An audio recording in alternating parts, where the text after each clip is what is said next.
చదువుకి సంపాదనకి సంబంధం లేదని తెలిసేలోపు సగం జీవితం సంకనాకపోయిందిరా. అది మన తప్పు కాదు, పెంపకం అలాంటిది.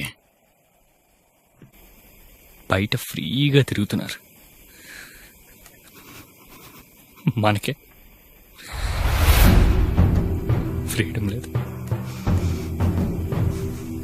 మా జీవితం కొన్నిసార్లు పాస్ పోయటం కూడా పర్మిషన్ అడగాల్సి వస్తుందిరా.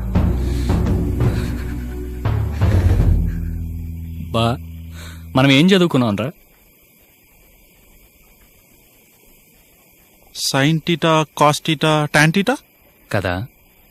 మరి మనం చేసే పనేంట్రా?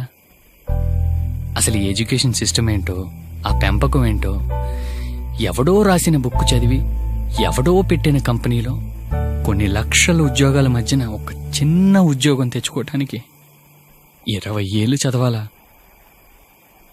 చిన్నప్పటి నుంచి కంపెనీ పెట్టమనే మైండ్ సెట్తో పెంచాలి గాని ఒకటి కింద పనిచేసే బానిస మైండ్ సెట్ తోటి పెంచుతారు ఎందుకురా?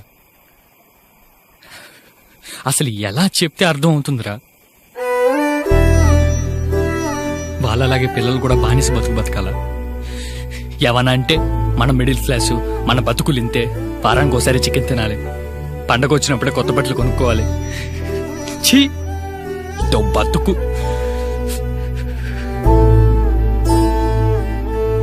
వాళ్ళకి చేత కాకపోతే మనకి చేత కాదా? మన జనరేషన్లో 90% మనలాగేరా. వాళ్ళ మాటలు వీళ్ళ మాటలు విని పెరుగుతాం, చదువుకుంటాం, ఉద్యోగాలు చేస్తాం. అవన్నీ ఎర్రిప్పు పుల్కాగాడి మాటలని తెలిసేలోపు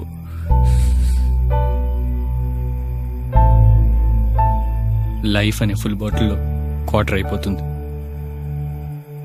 అంటే మన క్వార్టర్ని మనం తాగకుండా పక్కింటోళ్ళు ఎదిరింటోళ్ళు తాగేశారనమాట.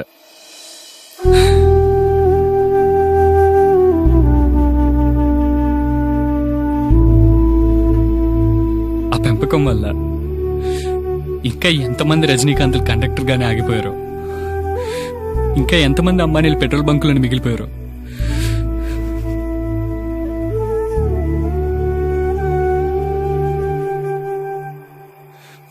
పసిపిల్లాడికి పాలు సరిగ్గా ఇవ్వకపోయినా పర్లేదురా,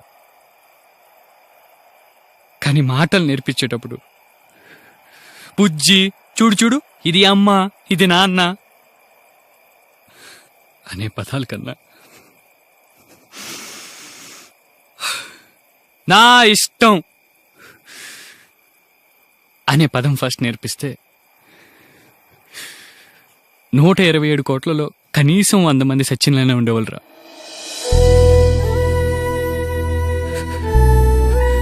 కానీ ఆ పదం ఎందుకు నేర్పిస్తారు?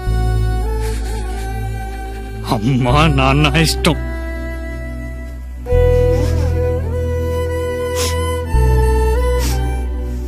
అది మాత్రమే నేర్పిస్తారు.